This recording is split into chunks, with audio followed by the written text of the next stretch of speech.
What's up, Unheard Gems? Today we are joined by one of our favorite Unheard Gems artists, and personally, don't tell any of the other artists, but my favorite interview I've ever done, I did with this artist around this time last year. We're joined again with SHEARE. How are you today? I'm good, thanks. Favorite artist? Wow, making a man blush. I mean, like, my favorite interview, honestly. It's one of the ones, like, I don't like hearing my voice in recording at all, but I will go back and listen to that interview just because it was such a good one. I think I like the sound of my own voice, apparently, because I talk so much. So, how have you been and what have you been up to since last February? It's been pretty much a year since last time we talked for Unheard Gems. Well, I did the thing that it seems like all music people are doing and moved to LA from New York about 6 weeks ago now, and I've just been writing a bunch of music. I put out 3 new singles so far since the last EP, and have like 7 to go. So I'm kind of just doing a ton of singles almost every month and keeping content going, which has really kind of been a nice thing, because I felt with EPs, you spend all these months working on things and you put it out and it's kind of like released into a vacuum. Whereas singles, it's sort of like it can be, each song can kind of exist in their own universe, but kind of all be part of the big, grander picture, I guess, of what I'm trying to achieve. Yeah, for sure. And that kind of leads right into my next question, which is, you have released a lot of new music since last time, because I think we talked right before you released your EP, and then I think it was actually uploaded on the same day as the release, and then you've continued to release singles. So how have you seen yourself change as an artist? I feel like I've gotten to see you evolve quite a bit since then, but what about you? How have you seen yourself evolve and grow? I think just honestly, I felt like although the first 2 EPs, I felt like I was trying to find what I wanted to say, and it was kind of, I was writing a little bit more in hypotheticals, whereas now I feel like everything I'm writing is so specific about such specific people. So in that sense, I think it's been really this weird liberating thing, kind of. I also feel like aesthetically I'm the most me I've ever been, and I've been trying to arrive at this point the entire time of making music. But I think I also honestly just kind of when you're an artist, you grow in, basically you kind of grow as you coexist as a human. So, you're essentially everything you're making in music is just coinciding with what's going on in your life. So I felt like I really stepped back after the last EP and kind of, sat down with myself and really was like, all right, what about this was good? And what about this was just shit? And I think it's hard to do for a lot of artists to kind of step back and really say to themselves, well, not everything I'm doing is great, and what needs to improve and what needs to evolve. And I think that the way that we consume content now is such a quick overturning thing that I think having that ability to step back and reassess things is just so important, which I feel like I've been doing a lot on these singles, and I feel like I've even done a lot since the first single, which was Landmines, came out. Because I'm still kind of writing. I don't have the 10 or 12 songs, whatever it's going to be, completely finished, but I'm constantly writing and kind of finishing them as the singles are coming out, So there's a bunch that are finished now and are mixed and mastered and fully produced, and then there's a bunch more that will come out probably later in the year. That I'm still in the middle of finishing. So I think I just evolved as a person. I don't feel like I really had, I think I had kind of always romanticized the idea of heartbreak and, kind of angst. It's like I never really grew out of my, teenage angst. In my 20s, I thought, I'm gonna grow out of it. But, it just never really happened. And so I think that I've I've just now had a little bit more life experience where I can come back and write about more specific things. Where Turbulence, the Turbulence EP was kind of about a breakup of a long-term relationship. And then, but honestly, the last EP was really much like, it was pretty much about like an amalgamation of a lot of different people and experiences, whereas like all of these singles are really about very specific things that have happened, which is why I think everything's evolved, including like my aesthetic and finding the aesthetic of what it is. Yeah, for sure. Congratulations on that, like, evolution out of teenage angst into more specific adulthood angst. Yeah, adulthood angst is, you know, yeah, it was quite weird actually that we said, like, I had coffee with my high school girlfriend the other day, because we both live out here. We haven't seen each other in years, and it was this really weird thing because I felt like all that teenage angst, and I was joking around with her. I was like, oh yeah, you know, I felt like my angsty, like, emo-ness came all from you, so you're kind of like the epicenter, and like, you know, you were kind of the epicenter of what sparked this whole thing, you know. It was like ground zero for my emo-ness was this girl in high school. It's a heavy weight on her shoulders. I know, I don't know if she likes that title. She'll probably hear this and be like, wow, what a fucking asshole, but it's alright. Anyway. That kind of leads perfectly into what I was going to ask next, which is, why do you think that dating is such a key role in music? Like, not even just for yourself, but in general. Because you were talking last time, you said the turbulent nature of dating, and I think that's so powerful, obviously, in love songs, but what do you think just in general with music and all these love stories that are being portrayed? I think this last, like, year of my life really, I feel like I developed a really good understanding about, like, the human condition and how people treat each other and how things operate, and, like, how actually complicated it is to find somebody who you're really on the same page with, you know what I mean? Because it actually shouldn't be hard. I mean, that's the cliche that everybody says, right? It's like, oh, love shouldn't be hard. I mean, there's, like, baseline work that occurs into, like, two people and, you know, coming together and having, like, a healthy relationship. But I think that it shouldn't be difficult, and it is difficult. And I think when you look at it, why it's so difficult, why it feels like it's become more difficult, is because we have so many options. You know what I mean? There's just, like, I feel like I spoke about this last time, but there's just constant, like, stimulation going on. And so I think that it's made it harder for relationships to last. And I think as musicians, as artists, it's a real coping mechanism. You know, it's like a means of survival. Like, I feel like some of the songs that I wrote for this next year, it's like, it was like a means of survival. And you'll see as I kind of progress, the songs get a little bit darker. I mean, Side by Side is like kind of the first start of that, because I felt like Landmines in Copenhagen were a bit bright, even though Copenhagen was kind of about something that ultimately transpired that was quite shitty. But yeah. I think that, yeah, people just use it as a coping mechanism, or as a way of expression. And yeah, I think every time I put out a song, my mom always makes a comment of, like, you know, because she grew up with, like, you know, the Beatles, and, you know, is like a huge Elton John fan, sort of, were these, you know, and Billy Joel and people like that, who are real, like, storytellers, and James Taylor, you know, who are all very much, like, write songs about just anything. You know what I mean? Yeah. Not specifically to relationships. So she always makes these comments of, like, man, you know, you should write about, there's other things going on in the world. But I think within the scope of my universe, of course, there's other things going on in the world, and there's other things that are interesting, but I don't find those things particularly, like, appealing when I sit down to write music, because it's not what I completely, you know, I feel like it's, you know, I wrote my first song ever that's not really about a girl, but it's about New York.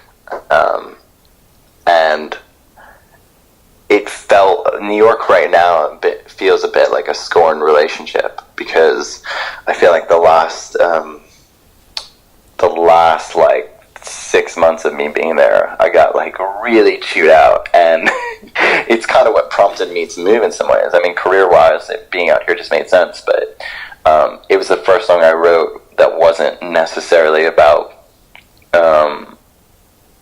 a relationship per se, but about the way I felt about a city in, I suppose, in relation to relationships, because there's a line that says, like, New York, it's basically like writing a letter to New York as if it was a person, but there's a line in it that says, New York, all of your women did a number on me, so I have to leave. And that, I thought that's just, like, kind of very telling of what happened over the last couple months of me being there. So yeah, I think people just ultimately use it as a means of, like, therapy, because otherwise, you know, I've personally never been to a point up until this year where I actually thought I became like a drug addict, you know what I mean? Not an actual drug addict, but I think that the way that my interactions were in specific relationships, or relationship I should say, was very addictive and scary, about the fact that I felt like I didn't have control over my own, like, cognizant being. I felt, and some of my friends, I think, really, like, and I don't blame them in hindsight, but I think they really, like, pulled away, you know what I mean? Because they saw it, and it was like watching a drug addict. I mean, I've had friends who've been addicts, you know? And it was, in hindsight, very much that, where it's like any rational thought, you know, kind of wasn't in my, like, ethos anymore. It's just like I became this, like, numb zombie to this other person. And I think it's because we, like, romanticize things, you know what I mean? We romanticize the story of a relationship and how it evolves and how it, you know, how it exists now. Yeah, for sure. And so it's not necessarily this pure thing anymore, like it maybe once was for our parents' generation, because we've romanticized this idea of things but are supposed to be hard, but they're really not, you know what I mean? And love conquers all, but it really doesn't. That's just fiction. That's just, like, bullshit that we've been taught, like, from watching, you know, movies and hearing pop songs all our life. But the reality is that it shouldn't be hard. And so I think that, like, me personally, I write music about when it's hard, because I didn't understand until recently that it's not supposed to. You know, but I think these things are, like, really necessary evils, and for me it seems, you know, like, people who meet me because of, like, this certain aesthetic that I have, like, assume that I'm this very, like, serial monogamous person who's just always going from relationship to relationship, but really, like, I've only written, like, about 3 different people over my life, and some of them were, like, the most recent people I've been with, so it just, I feel like I'm, like, learning and growing so much in this last year, and I think that it's, like, really reflective in how I write and what I write about. For sure, and also, like, stop reading my mind about the next question. Like, I was literally just going to ask about who you're writing about, because last time you were talking about people, when they date you or another artist, like, they know what they're getting into, but I feel like a lot of your music is getting more specific about instances, as you've already said, but any drama or funny stories with these last few songs? Not funny. Not funny. Yeah. I mean, irony. Less comical, but more ironic. The first like 4 songs that I wrote when I decided I wanted to write singles was about one person, and then the basically other, you know, 6 or so are about somebody who ironically is, like, essentially, I mean, I don't know why I'm dancing around it, because none of this matters, because I'm just going to be specific anyway, you know. It's like, there's not really a ton of mystery. I always really hate when, like, artists would be like, connect the dots, you know what I mean, like, and be very vague. Like, even I remember, like, watching TRL when I was a kid, and, like, Cry Me a River came out, and it was so clearly about Britney Spears. And, you know, Carson Daly or whoever was hosting at that point was like, to Justin Timberlake, and the video had, like, a Britney lookalike, you know what I mean? It was, like, it was very clear that it was about Britney Spears, because all of a sudden you stopped seeing Britney and Justin together, and they were like, so, Justin, is this song about Britney Spears? And he's just like, connect the dots, and I'm just like, come on, man, just fucking, you can't do that. No, basically what happened was, and this is what I mean about romanticizing things, is that the day the EP came out, or the day before, I want to say, the girl who I kind of stole the Music for Photo Booth's title from, because if you remember, I met a girl, I met a girl at a show. We had this really John Hughes, corny 80s romantic rom-com movie type thing in a photo booth at the show, and then made them a mix called Music for Photo Booths. That girl basically had DM me about a year after that when Music for Photo Booths is coming out, and we kind of wound up talking all night, and she was a year later, I never really stopped thinking about you. And so then I played my EP release show at Soho House in New York, and she came, and it was it's a very weird, overlapping, strange thing that had happened at the time. And it was this romanticized idea. But the reality is that people should probably split up for a reason, and probably shouldn't be going back. And maybe it's a cynical thing of me to say that people don't change, but I mean the reality is that people, I think, are inherently who they are, and just you grow as a person, but you don't necessarily change. The foundation of your being is pretty much the same.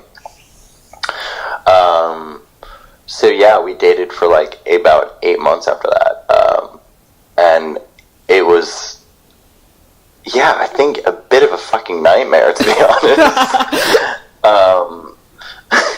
And I think that it was just this romanticized idea of this person who kind of got away coming back into the picture, because everybody has that. Isn't that the high school thing? You know what I mean?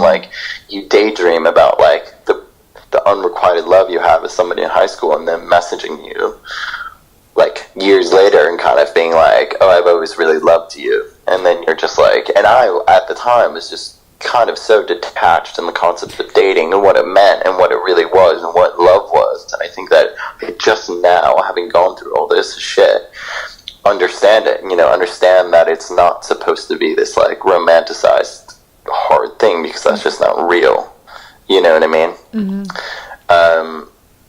So yeah, I was in LA over the summer before I had moved, kind of figuring out what I was going to do, and we were still together, and she was about to go abroad to Copenhagen as soon as I got back, basically a week, and I really kind of realized I didn't want to do the distance thing. I didn't want to do it because when I was in LA, it was a fucking nightmare. It was impossible, you know what I mean? Mm-hmm. I think they had a lot of anxiety and didn't necessarily know how to deal with things, and it's not to talk shit. It has nothing to do with it. I'm just stating what happened. And basically, I came back. The person really kind of, I said, I don't think it's a good idea to do something where there's, 6 hours time difference and you're in another country and blah, blah, blah, for months, you know what I mean? Yeah. But they were really I think really wanted to make it work, or wanted the idea to work and the concept to work, and kind of a couple weeks in, maybe a month in, it just was, it was very apparent that it wasn't going to work, and I'd voiced that opinion, and they essentially, I think, said that they had wanted to, didn't want to lose me, but I think didn't really know how to deal with loss, so they thought that the alternative of dealing with loss was just not dealing with it, and they went out one night and kind of ghosted me, more or less, and we kind of inevitably, wound up speaking, but it was pretty shit. It was pretty horrible, because, I don't think I dealt with anyone doing anything like that, where, they could just flip a switch like that. I don't really have that, I don't have that capacity, but ultimately I think it was a really good thing, because it, I've been feeling very stale career-wise in New York for a while, and I felt like it inevitably gave me that push, and to kind of come out here, because I was sitting across from the table, probably a few weeks after that happened. I'm sitting across the table with one of my best friends, just telling them about what had happened, and still being in like such shock and just like, you know, internal turmoil from it.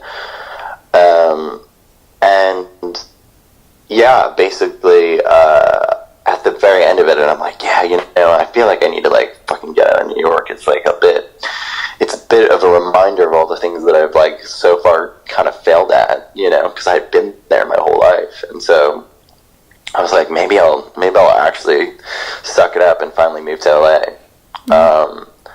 And they looked at me and they're like, this is so weird, because she was like, yeah, I'm gonna like go to London for a few months and I need like somebody to sublet my house, basically. And so just without even really thinking about it, I was like, yeah, I need to, you know, I just felt like I couldn't exist in New York anymore. It was just slowly killing me. And so I, like, a few weeks later, like, packed my shit up and, like, left, and now I live out here and have all this stuff to write about. So, yeah, I mean, Copenhagen was really, like, a song written leading up to that person leaving, but every song kind of since is about actually, like, the aftermath of what happened. Sure.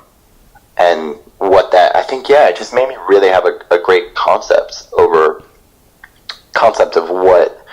what it all means when people detach like that. And for a few weeks, I felt like I got really self-destructive and dark. You know, I felt like I was just like waking up and just very drunk a lot. When I'm not even a drinker, that's the thing. You know, it's like bad when I'm like getting like just profusely like wasted on a Tuesday, you know what I mean? And just like being stupid and going out with a bunch of girls that I didn't like as people and doing all like the dark cliches that you're not supposed to do, you know? Yeah. And I feel like I woke up like after about 3 weeks of that, because I just didn't, I had never experienced pain like that, you know what I mean? Like the pain of somebody like turning it off so quickly. Mm-hmm. And I sat down after like 3 weeks and I was like, okay. I had a very hard look in the mirror and I was like, okay, this is gonna go like a couple of different ways, you know? I was like, either I'm gonna like, I never really did drugs or became a drinker because I felt like I'd be too good at it. You know what I mean? I feel like I have that in me to like be like the Michael Jordan of, you know, doing cocaine. Oh my god. So I never got into it, but I was in such a dark place that I was like, okay, I'm a bit concerned for myself. And also I felt like a lot of my friendships had taken the brunt of the weight of what I had been going through leading up to that happening. You know what I mean? Because I was always just stressed out by this person. And I just couldn't, for whatever reason. I think it was the romanticized idea of like, no, we got back together and we like had this unrequited thing. But yeah, I think that I sat down and I said, all right, well, either you're going to become this really angry, bitter person, which I was for a minute, because I just like couldn't fathom the concept of anybody like doing that to anyone. It's like really shitty, and like inevitably we spoke again, but it was it was the last time we ever spoke ever, and then we haven't ever spoke, you know, we haven't ever really spoken since. I was like, yeah, either I'm going to become a really like dark, shitty person and like just not trust anyone, or I'm just going to become a more compassionate, more empathetic person and like kind of look at somebody who would do something like that and realize where it's coming from. And I think like my mom always said, she's like, all you have at the end of the day is being able to go to bed with yourself and being okay. You know what I mean? Yeah. And it's true. It's like anybody who's ever really burnt me in my life, like there's that moment, there's that 2 a.m. text you get that's like months later, and it's just like, yeah, I was really shitty to you and I'm really sorry, because I think nobody's really like immune to it. Nobody's a sociopath. I mean, there are sociopaths, but like I don't associate with sociopaths.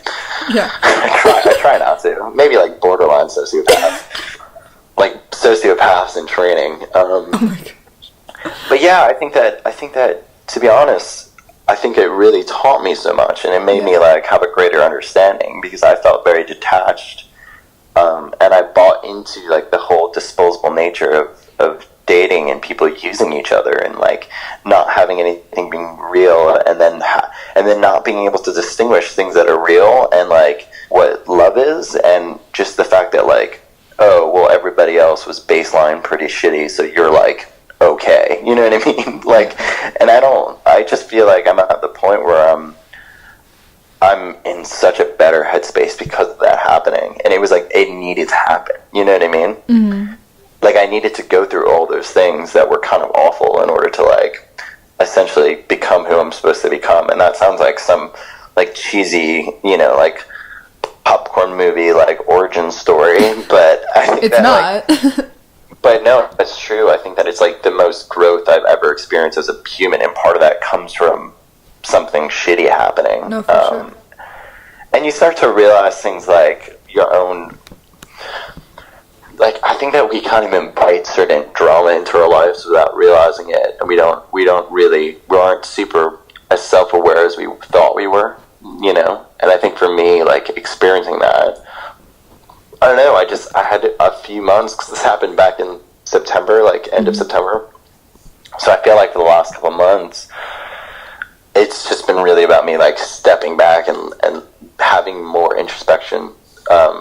Than I think I ever have had. So like inevitably when I sit down to write music, it's gonna be, I think, in a better place and a deeper place than it's ever been, you know, because of that. So yeah, been writing a lot about that, and it's been really good. So well, I'm excited for those songs to come out.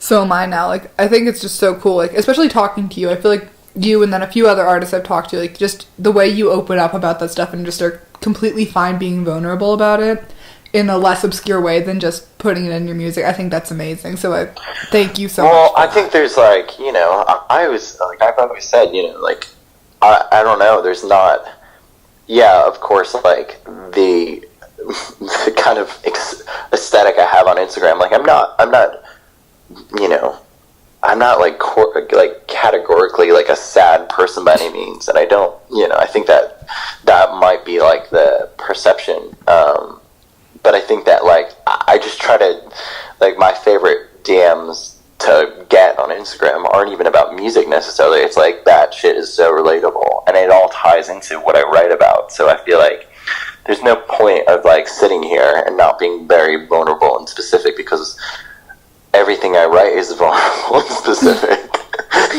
You know what I mean? I'd be a giant fucking hypocrite if I sat here and I was just like, oh, I don't really want to tell you specifically about what happened, because it's not really a secret. It's nothing I'm ashamed about. I've done nothing wrong, and you know, it's not to say I've never done things that are wrong, where like I was a perfect angel, by no means, but I'm just saying, like, you know, in this particular situation, like there's nothing, like, it's good to have your ego torn apart a bit, you know what I mean? And realize, like, you know, because otherwise, I think if you don't, you never question yourself, and you become very detached, and you just assume, especially like being a musician, it's the only, like, I think it's one of the only career paths where you get so validated, but you get so invalidated every day of your life. You have tons of people saying, well, you're utter shit, and then you have, like, girls or whatever who are always messaging you, so it can really mess with your like concept of reality, and like you can become very detached if you're not careful, which I felt like I was. And I think so, like having somebody that you like cared for do something shitty that really has nothing to do necessarily with you, like it's about their own drama, but inevitably it breaks your ego down because it's a rejection, you know, some sort. I don't like have any fears of rejection, you know what I mean? Like in my personal life. Because it's just part of it. Like if you don't want to get hurt at some point, then you should probably just like become celibate and asexual and practice sterilization. I don't know. I mean, because it's true. It's like a part of it. Like people, like humans, not intentionally, but like they hurt each other, you know what I mean? And not always. Like, I don't think you should ever go out of your way. Like, I've never cheated on, like, a, like, girlfriend who I'm in a committed monogamous relationship, because, like, if I get to the point where I want to be, like, only with just you, it's like there's no point to it, you know? It'd be, like, it'd be silly. But yeah, I think that like just people would probably fare a lot better in their lives if they were like not so scared of being vulnerable. And I think that like, God, in New York, I felt like everybody I was meeting was just like still talking about their trauma from like years ago, from like one person who fucked them up, and then they can never just move on. And that was like something that I don't want to happen for myself. And so like I've used it as a really good learning experience, and like have grown from it, and have written what I think are like a bunch of really dope songs that I'm very proud about. So yeah, it's been like a positive experience in the end. To that I say congratulations, and thanks. I will say there's the bittersweet thing where I'm like, I'm sorry you got hurt, but then also thank you for making good music about it. Yeah, no, I'm trying. The next song is like the first one that, because I couldn't really write about it for months. Like I really tried to sit down and write songs about what had happened, and I just couldn't do it. I would sit down at my piano or with my guitar, and I would just like, it was too fresh, you know what I mean? Yeah. So like I finally kind of wrote the first song about it, which is called Sleepwalking, and that's coming out in March. So yeah, I'm really excited about that one. For sure. So then sort of just looping back into a previous release about Side by Side, I gave my quick opinion on that as soon as that came out on Unheard Gems, and I'll link that in the description of this interview. But then I guess more on from your side about that song, anything you want to say, and then also the music video. It'll be out sometime soon. In the next week or so. It was supposed to come out on Valentine's Day, but we sort of collectively made a decision to push it back a little bit. But yeah, it's gonna be out. It is gonna be out without a doubt. I mean, it's like my favorite video that I've like made. So then I'd love to hear about that and about the song and how that was collectively a process for you. So Side by Side is about a different situation with somebody else. As I said, 3 people. Yeah, that's, you know, I felt like in speaking about like the detachedness that I had over the last year, because it's really all this stuff kind of happened in the last year. That song was about somebody who, what I was talking about before, where it was like people carrying their trauma around. It was someone who I dated right before, pretty much, yeah, right before I started dating my most recent ex-girlfriend, the one who I just spoke about. Hoping everybody's keeping track, because yeah, a little. Now, but I think, yeah, it was about this person who had a lot of past trauma in their previous relationship, and then made it kind of impossible to get close to them. You know, it just was, it was this thing where they hadn't really worked through any of it, and so you can't really be vulnerable with somebody on a level like that. If you can't really like get into a relationship or even fall in love with someone if there's not vulnerability. And so I think they had always been taught to kind of have their boxing mitts up, you know. And so they were scared of kind of getting hurt, and so they ended up trying to kind of like hurt me, and it became this thing that they were used to in their previous relationship, where it's like, well, whoever hurts each other more wins. And it's this very dark, malicious thing that kind of went on when I was dating this person for a few months, and you know, inevitably they realized that things were that they were fucked up, and they it tried to make it right, and ended up like actually like going to a different show in LA, but they lived in New York, and try to, you know, do some sort of grand gesture to make things, I guess, better.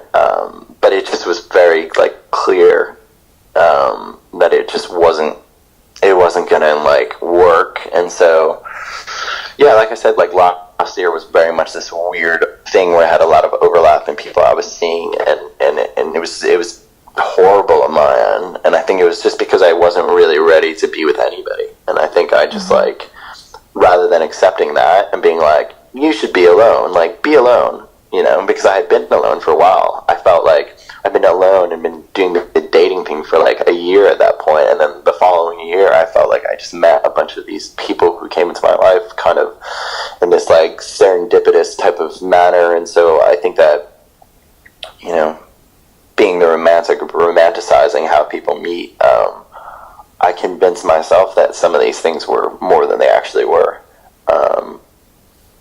And so yeah, Side by Side is kind of inevitably about like people's just ego and their pride getting in the way of like happiness, and like saying, well, yeah, we could have been together, but we're not. Now you're just like kind of staring at your phone, wondering like if I'm thinking about you rather than just picking up the phone. And it's like, even if you do decide to pick up the phone, like as what was the case with these last two people I was with, even if you decide to swallow your pride and say, I'm going to call them and I'll let them know that I just never stopped thinking about them, right? There's got to be like a plan, you know? Yeah. It's like drunk texting. Like, you can say whatever you want while you're drunk, but like there's going to be the next morning and the morning after that and the morning after that. So it's like, I think it's great when people actually do swallow their pride and like, or like put themselves out there in that vulnerable way to be like, I fucked up, I'm sorry, but like there needs to be a plan once you get over that. Because what ended up happening was I just sort of accepted people coming in and out of my life. You know what I mean? I was like, well, I don't know. It's just like, I think that my parents, for example, like my mom always told me, anytime I've come to my mom about relationship stuff, she's like, well, you know, you're not going to always get along, and you're not going to always like each other. But she's like, you can fight, and not somebody doesn't always have to go. And I thought that was like very telling, because my parents are by no means like perfect for each other, but they've been together for 40 years. And I think it's just because at the end of the day, as much as they can argue and as much as like they can have their moments where things get really rough, like they realize they don't want to be without each other. And I think that that's like part of it, you know, that's like a big part of it, of relationships, is just like realizing that like it's not always going to be rainbows, you know what I mean? Yeah. And there is like some form of work. It shouldn't be hard, it shouldn't be constant fighting, but I think that like people just really do, you know, they're like, fuck it, let me just go to like the stimulation and the simulation that is on our phones, because that's easier. But like the thing that I realized, every girl on Instagram that I've ever had a crush on, most of the time when I've met them or dated them or hooked up with them or whatever, I end up being like, oh, but they're kind of like shitty, you know? Or they're like, it's very rare that fantasy and that person like align with what you think, because we project our own shit onto people, you know? Mm-hmm. So I think that, yeah, I think that song was like the first, it was really like the first kind of like honest song that I wrote, and I remember exactly what I was doing when I wrote it. I'd come back from LA, and it got really messy, because like I'd come back from the show in LA after the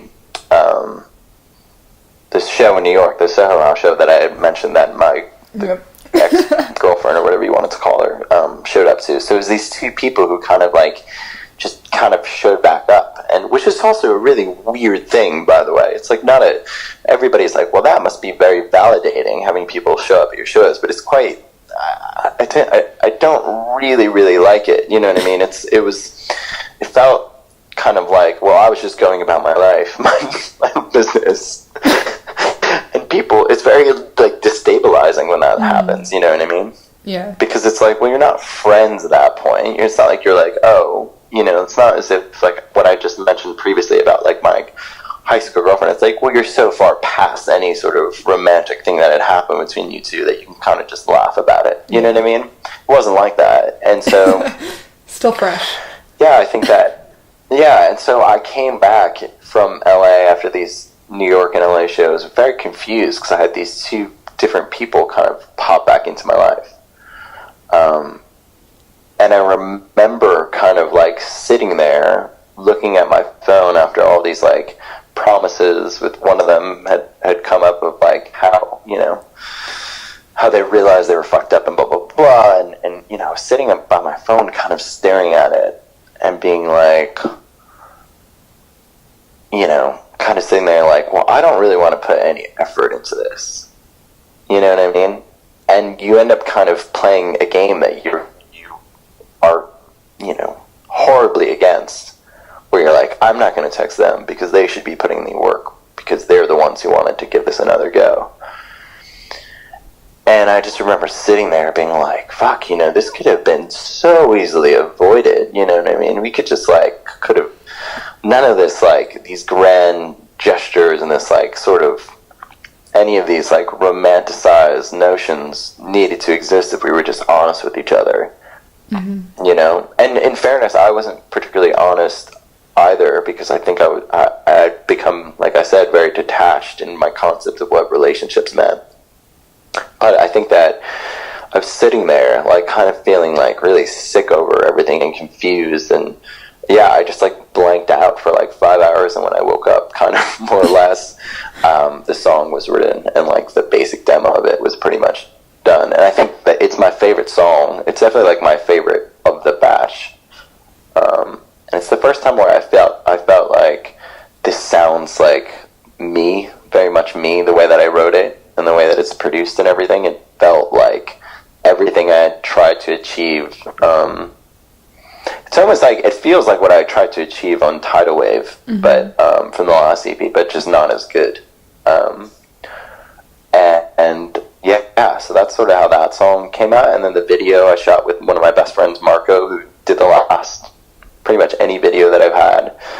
And we shot it in London, and yeah, it's kind of dealing in this whole universe of, like, dating in the millennial age of, you know, phones and all that stuff. So that will come out hopefully in the next 2 weeks or so. And yeah, it's I'm excited to share that one.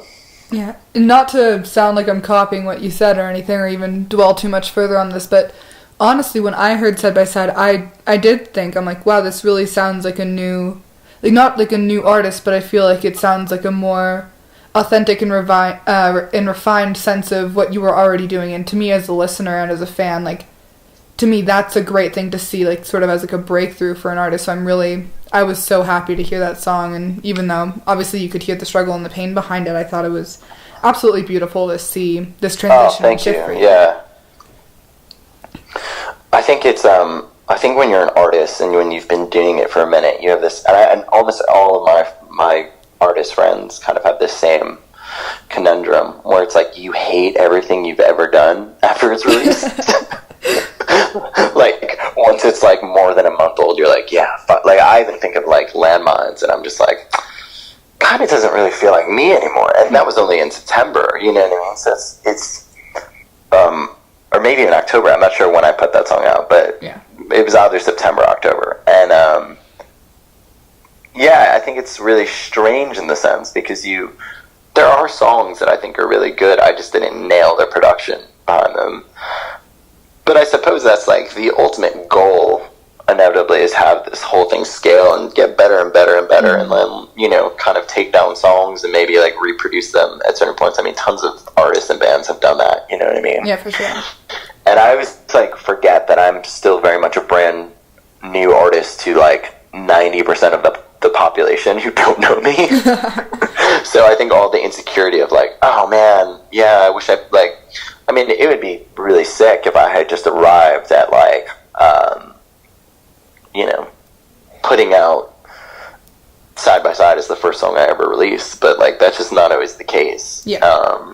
And that's also not always a good thing, I think, for a lot of artists. I think a lot of artists struggle on the other side, where they're dealing with the fact that the first thing they ever released was the thing that got them signed to a major label. And there's a bit of a, you know, there's a bit of a letdown there, I think, because then they have to try to beat, there's, like, pressure, you know what I mean? Once Always you get signed, there's that pressure of, like, oh shit, this actually means something now in the scheme of, like, my life, you know? Whereas when you're me, kind of, like, flying under the radar, you can kind of just release shit, and, like, it doesn't really mean anything. You can take it down whenever you feel like. And I think that's the really, like, I'm at the first point in my career where, like, there's just not so much weight being put on one song. Like, if this song isn't the thing, to just get, you know, 1 million plays and get on every New Music Friday playlist. Because, like, that's such a ridiculous feat, and that's not how music works anyway, because everything's pretty much controlled by major labels, and every now and then shit like that happens where there's some sort of viral thing. But, like,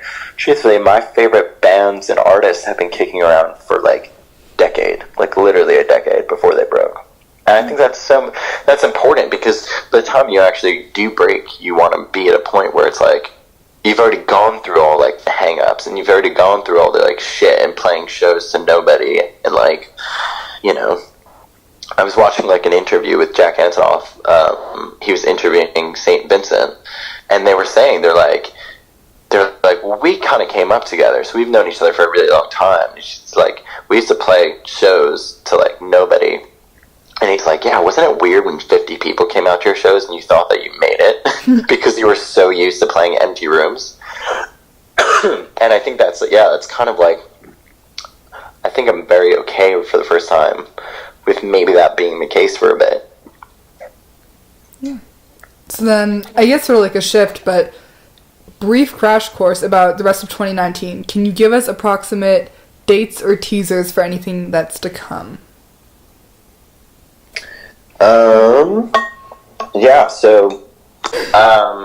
So the video for Side by Side is coming out next, and then probably at the end of March will be Sleepwalking, a song called Sleepwalking, and then probably like April or May there's a song called Typical that's going to come out, and then there's a bunch of others. There's a song called Tell Me You Love Me, or Tell Me a Lie, and then there's New York, which I just wrote, and then there's Tornado. Oh, and there's also a song called Ruin Me. So yeah, like pretty much the next 6 or 7 or 8 months there will be music out all the time. Awesome.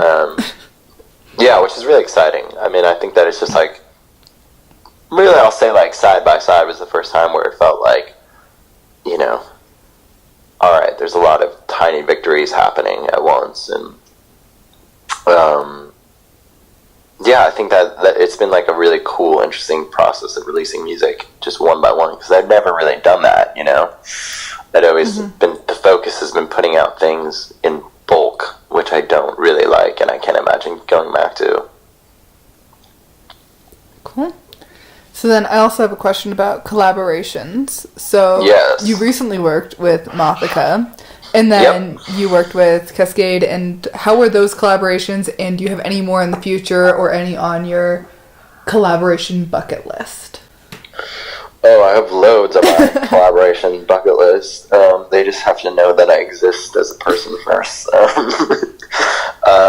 Yeah, it's cool. I really like writing with other artists. Like, one of my really close friends is a songwriter, and he, you know, he has gone into the room many of times, sort of writing songs with other writers and producers just to pitch, which is part of the game, you know, or going in with an artist directly. He does now, I think, more, but I don't really have much of an interest in doing that. You know, I kind of want to write for specific shit that I actually like. Yeah, a lot of the writers and producers in LA have weird, like, artist envy, where they just want to secretly be, you know, artists. But, which, truthfully, I'm not sure why anyone in their right mind would want to be an artist. But, yeah, I think that, like, for me, there's something really nice about going and writing with specific things that I really like. And Cecilia, who's the singer on the Cascade, Cecilia Gall, who's singing on the Cascade track, I mean, she's one of those artists that I think I, like, went to a show and she was playing back in New York, and she was, like, 17 at the time, and just remember being so, like, blown away by her.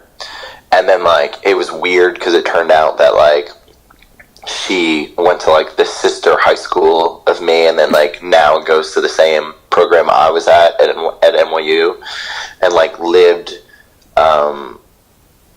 lived in like a neighborhood that I used to live in, and like it's just a lot of weird things. But with her, I mean, she's one of those artists that I absolutely love writing with. And then there's another artist called Roxini, who I've been writing with for a while, who is working on her record with Chris Cody, who did like Yeah Yeahs and Beach House. She's another one. So I think that like there's something really cool about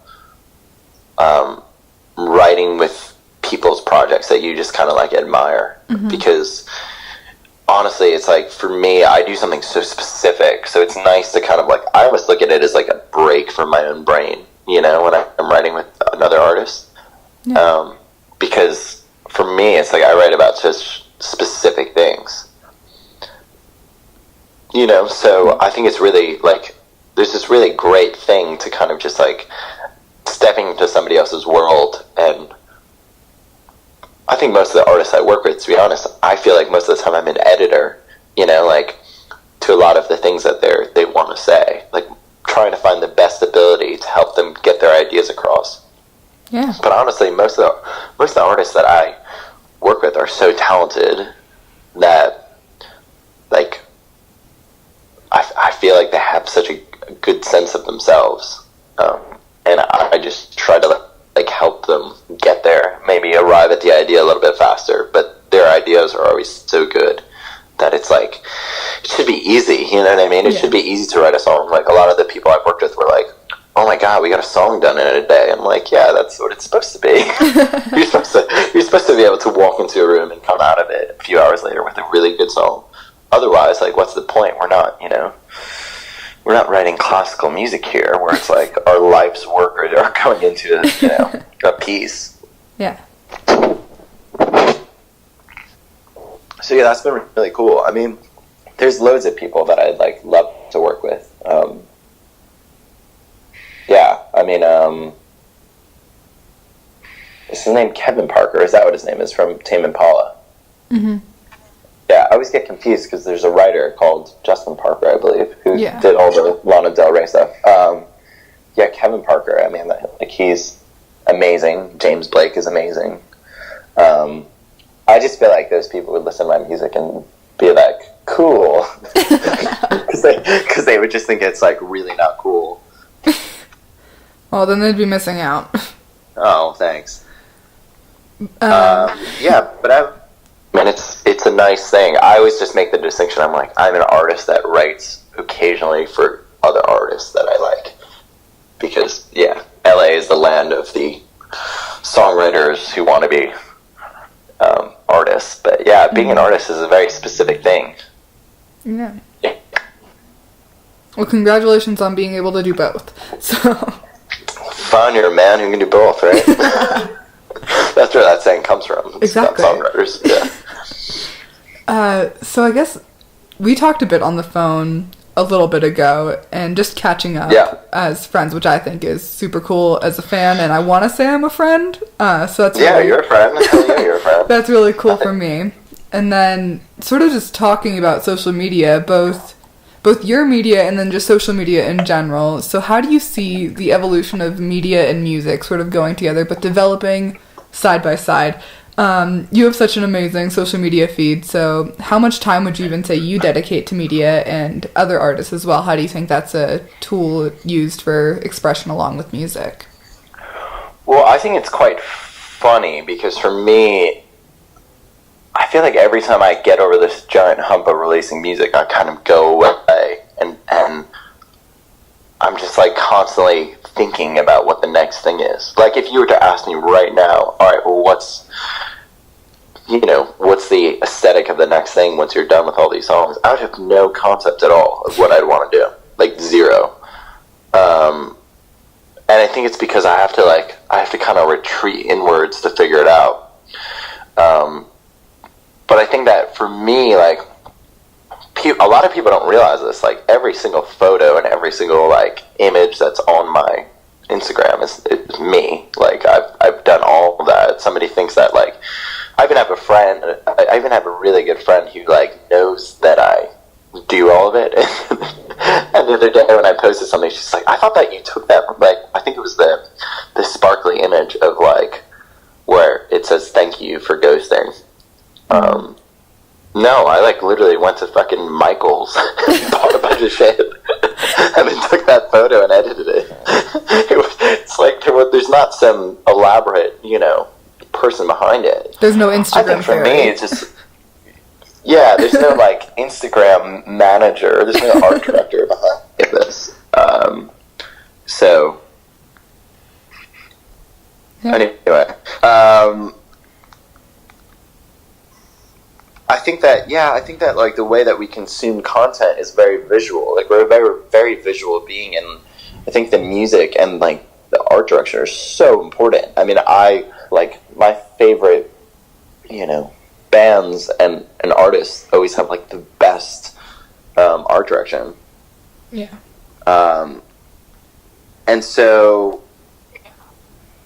I was always very inspired by like New Order and Joy Division, and oddly enough, when I was like probably like 19, I got to work with Howard Wakefield, who was Peter Seville's partner, who worked on like the Joy Division stuff and the New Order stuff. Still does, I think, actually.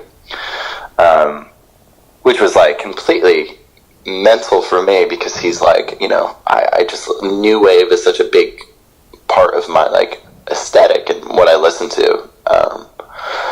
So I think that, it's like no longer, we're such a visual culture, and I think it's no longer like enough just to have good music. It's like you have to kind of create this like universe, and I think that that's the thing that people don't really understand, from my opinion. It's not that I have it all figured out. I by no means have like hundreds of thousands of followers or anything like that, but even people who do, like there's so many Instagram models who are like singers, and I'm like, yeah, but like that doesn't connect. That rarely connects, you know what I mean? Because like truthfully, I think that people, it has to be more. You have to be more than like just an attractive person now, It's like you have to have something to say, you have to have something behind that, otherwise people don't really buy into it.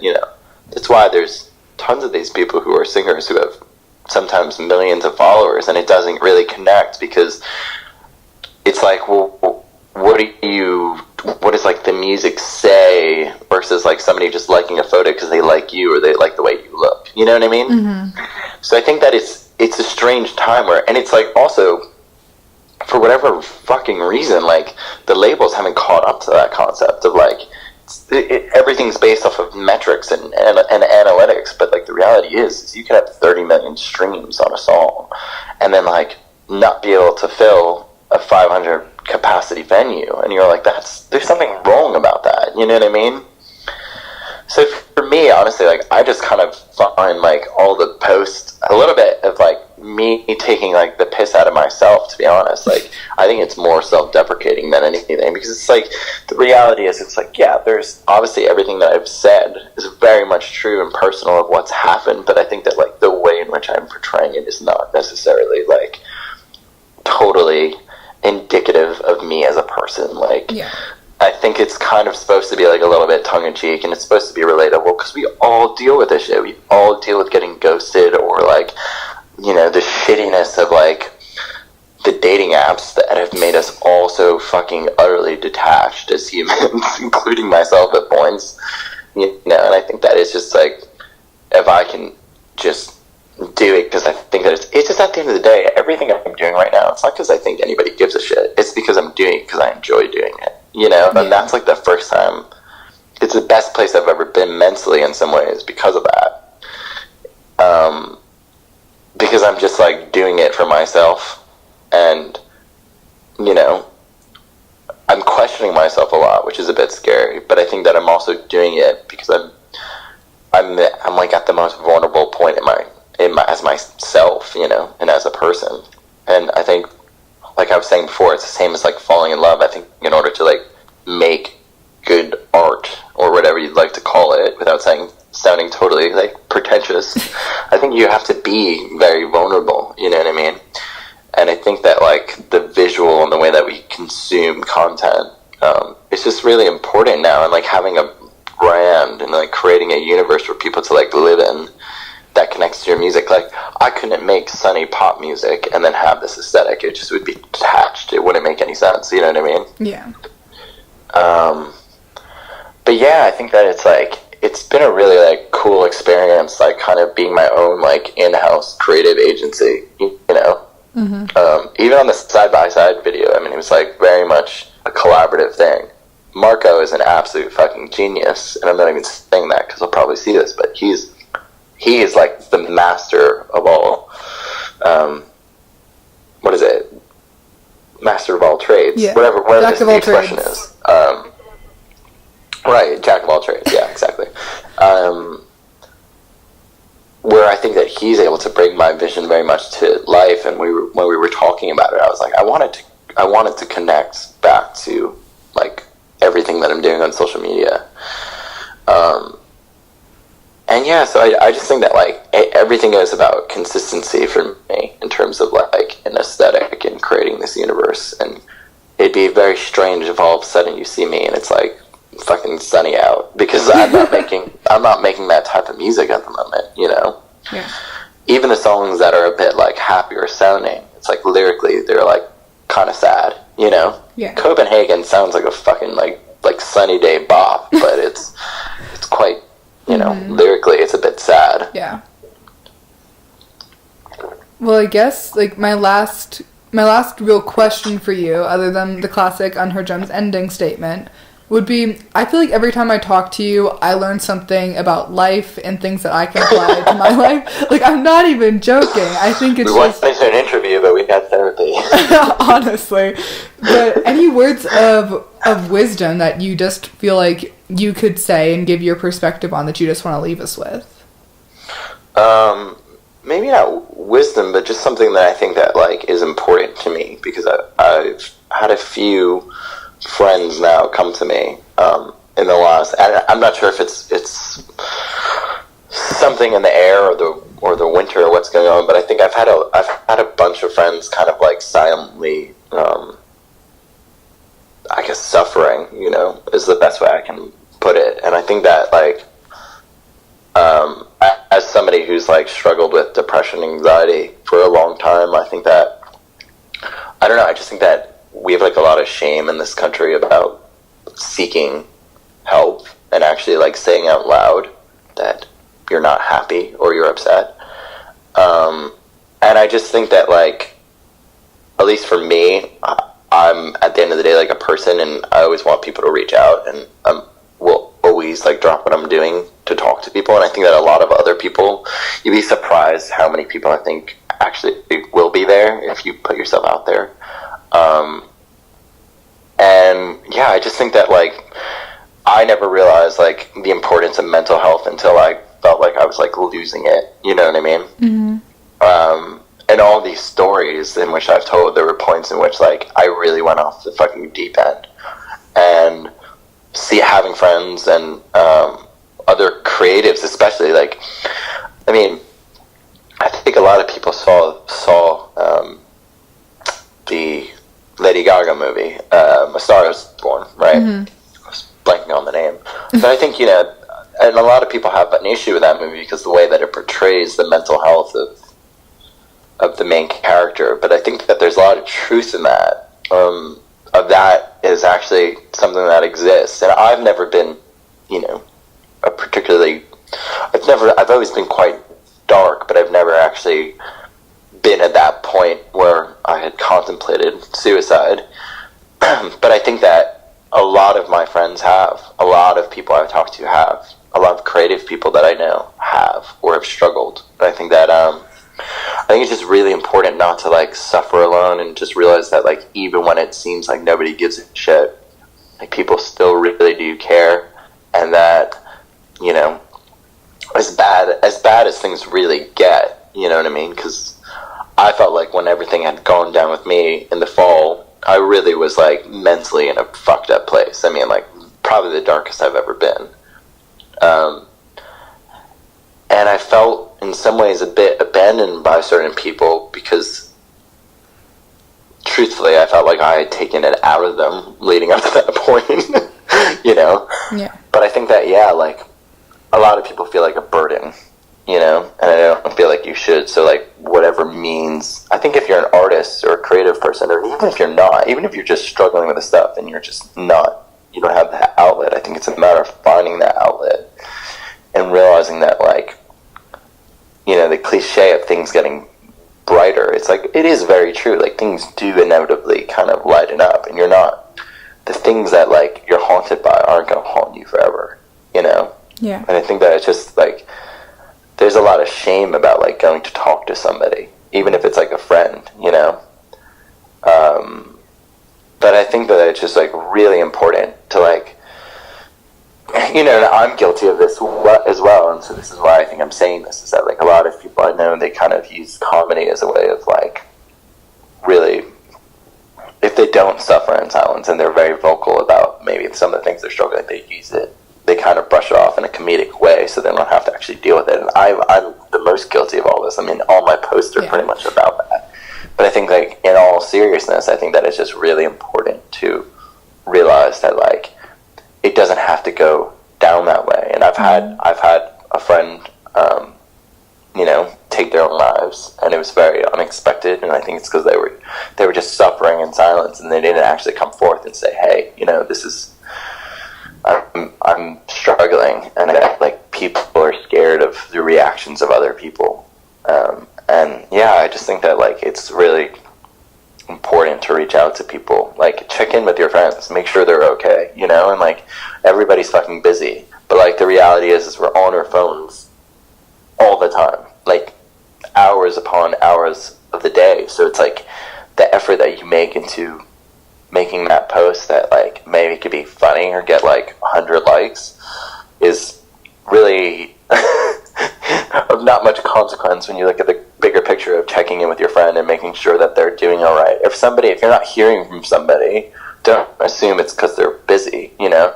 Yeah. Like, check in, like, send somebody a text. Like, it takes literally, like, 3 seconds, and, like, you don't necessarily realize what that can do for somebody, like, when you're there for them.